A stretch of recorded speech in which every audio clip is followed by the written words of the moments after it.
Wednesday. You know what that means. Time for the Southern California Writers Association Hump Day Book Tour. I'm your host, Maddie Margarita, normally here with Diana Pardee on Tech. Every Wednesday morning at 10 a.m., the Southern California Writers Association turns our Facebook page over to a new writer to talk about their books and their work. This morning, we are pleased to have with us HERB WILLIAMS-DALGART. He is a historical fiction writer, screenwriter, who is known for developing rich, memorable stories, layered characters, and fresh dialogue across many genres. The grandson of a World War II vet, after whom he was named, Herb maintains a great respect for and fascination with the greatest generation and with the period itself. Many of his works draw from the tapestry of this war-torn era to find stories that seek to capture the heart, humor, drama, and sacrifice of the time. His debut novel, The French Girls' War, was a quarterfinalist in Amazon's Breakthrough Novel Contest Award. His latest, Jingle Boys, was awarded 5 stars from readers' favorite and was named finalist for the Page-Turner Award for Writing. The ebook version of Jingle Boys, released just last week, quickly rose to become a new top release in Jewish American fiction on Amazon. Welcome, Herb. Hi, Maddie. Good to see you. Yeah, well, thank you for being here and for taking time out of your schedule to talk to us about Jingle Boys, which sounds like this is something that's a very personal topic to you. It is. Yeah, it was a really exciting book to research and then to write. But tell us a little bit about why you chose to write about this story and this time period. Well, I think my draw to World War II is kind of my own origin story. My father was an immigrant from Denmark, and his family left Denmark and, in fact, changed their last name as a result of what was going on during World War II as a family of Jews. My mother's father, as you mentioned, after whom I was named, died fighting in World War II. So if not for World War II, I guess you could say I wouldn't be around. My grandfather, when he died in World War II, my mom was very young, so she didn't get to know him. And my grandmother, who I did know, was so grief-stricken over his loss. She just never wanted to talk about him. So I didn't have much information about my grandfather and therefore about, my heritage. So I guess I just became really fascinated with World War II, what that period did to people, how they behaved, and I've just been writing about that ever since.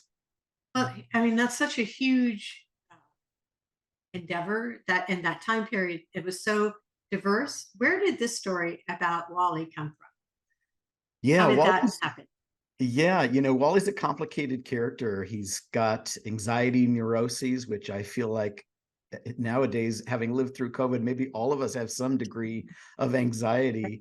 And I've known people with that condition. So, it's a struggle just to be alive with that condition. And I wondered how someone like that would survive, especially at a time when bravery was expected of everybody, especially young men who are of conscription age.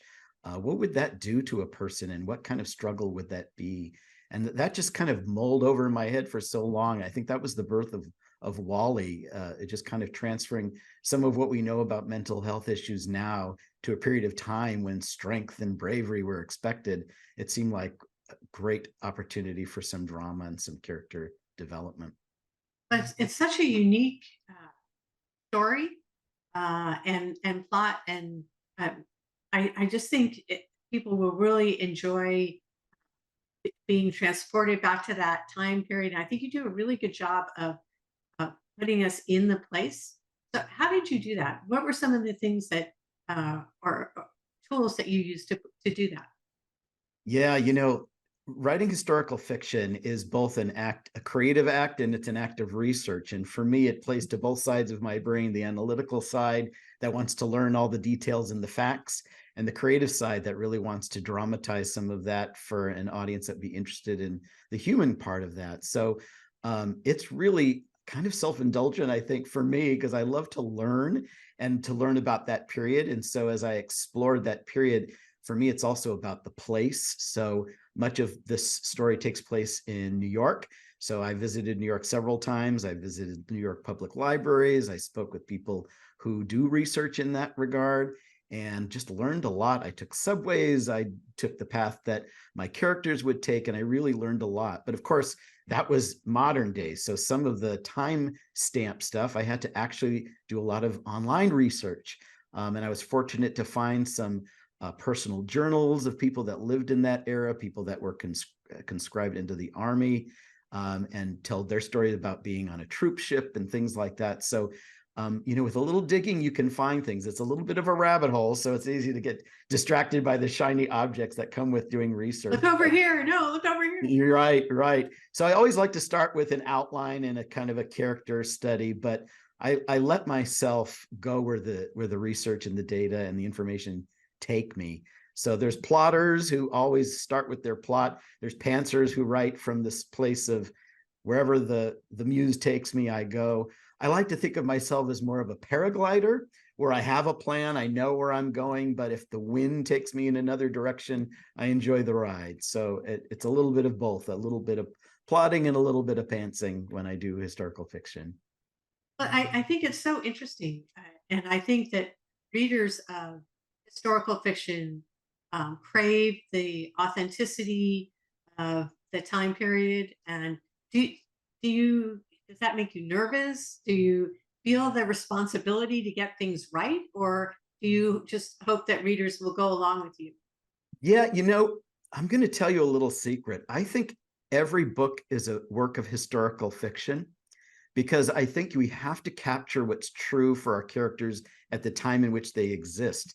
So even people that write contemporary fiction, they should be thinking about sound and smell and taste and what's happening politically and where their people fall socially on the economic scale. Those are things that are true even in contemporary fiction. With historical fiction, it just takes a little more research, because that's not contemporary to my experience. I have to learn about that. But just like any other work of fiction, I try to deliver those feelings and those thoughts to readers. They want to know these characters. They want to get into their mind and take a walk down a street in Brooklyn in 1943. And what does what does that character notice, and what do they smell, and what do they hear? And it's a sensation activity writing. So, but with historical fiction, you're right. There's folks that get into it specifically for those details. So it's really important to me to get those details correct. So I use tools like the almanac to know what the weather was like in Brooklyn in June of 1943. I have characters that are around at sunset and sunrise. What time did the sun rise on July 14th, 1943? That's accurate in my book because I was able to do the research. We're lucky to live at a time where we've got access to the world's knowledge electronically. So it's fun to do, but like I said, rabbit hole, you can go down a real rabbit hole. But you might explore the winter. And what I learned is that in 1943 in the winter, there wasn't a lot of snow in New York. If without doing the research, I would have put snow all over the place. Snow is great to write about. Wasn't a lot of snow in New York in 1943, so I talked about the cold, but not the snow. And in fact, giving my characters an opportunity to reflect on the lack of snow, just because I happened to learn about that. So, readers of historical fiction do have that expectation, and it's one of the fun things I hope I can deliver when I do that research.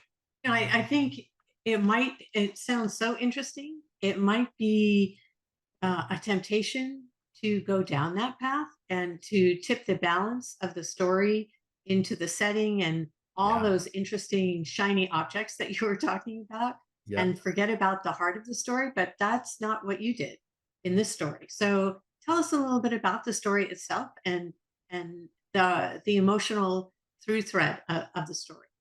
Yeah, the story starts off with my main character, Wally Lipkin, a week before his 18th birthday. So just before he's about to be join the army or join the military to fight overseas. And of course, for him, as someone with a fainting condition, this is a death sentence. He thinks that if he's going to be sent overseas to fight and he faints at the slightest bit of fear, he's going to die. The option for him and someone like him is to declare his illness and get what's called the 4F and be permitted not to serve. But in those days, if you did so, you could find yourself in the sanatorium or locked away. And in my story, he's got an uncle who came back from the First Great War, and that's exactly what happened with him. So he feels like he's only got two choices: fight and die, or get locked away in the sanatorium. And for me, getting rooted in that kind of space is really exciting when you give a character very few choices. Where they go is next is exciting.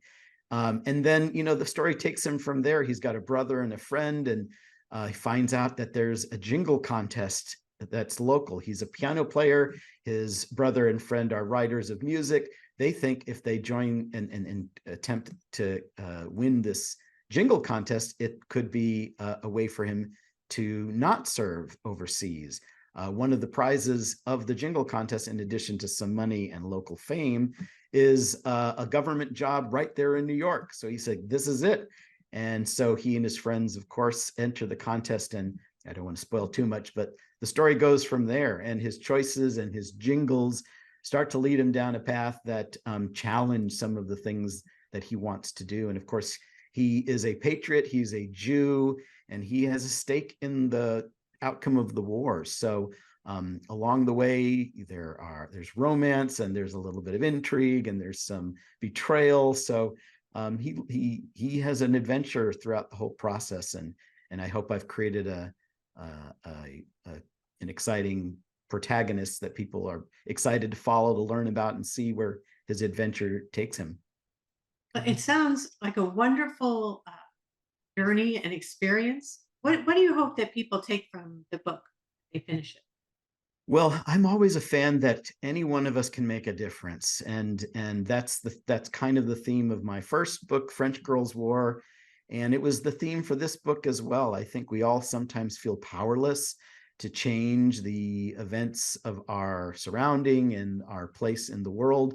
And I hope a fictionalized story like Wally's can give people the sense that they do have some influence and they can make a difference, even if they are in their own mind damaged or broken or unready for the challenges.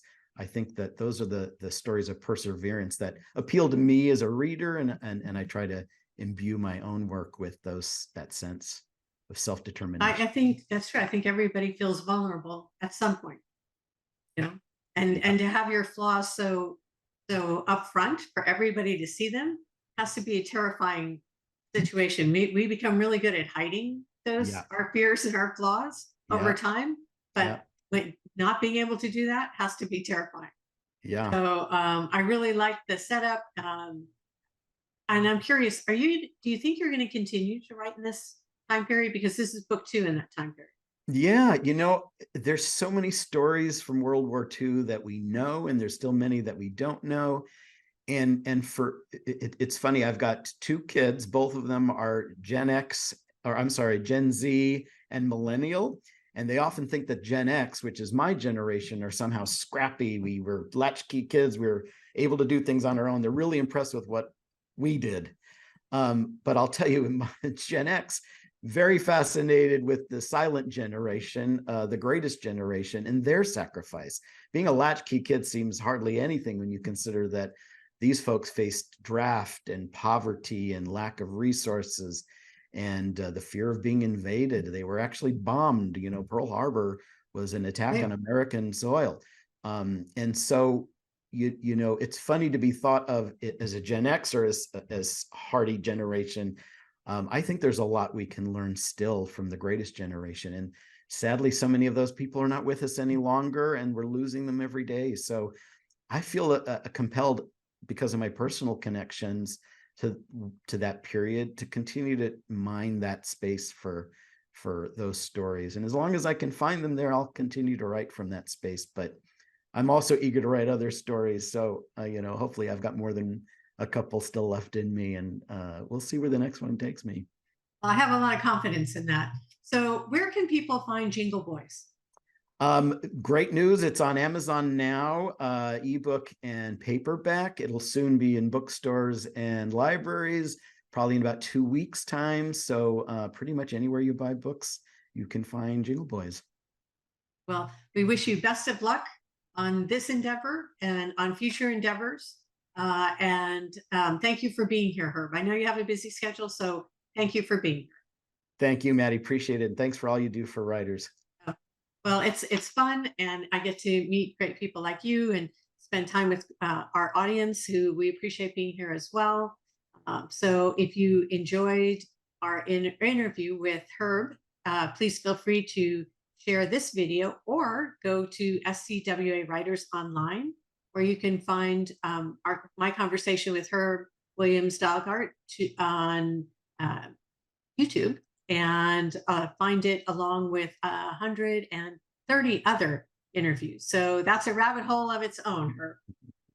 Great. Thanks, Maddie. So much pleasure meeting with you. Okay. All right. Thank you. Bye, everybody. And we will see you next week on the SCWA Hump Day Book Tour.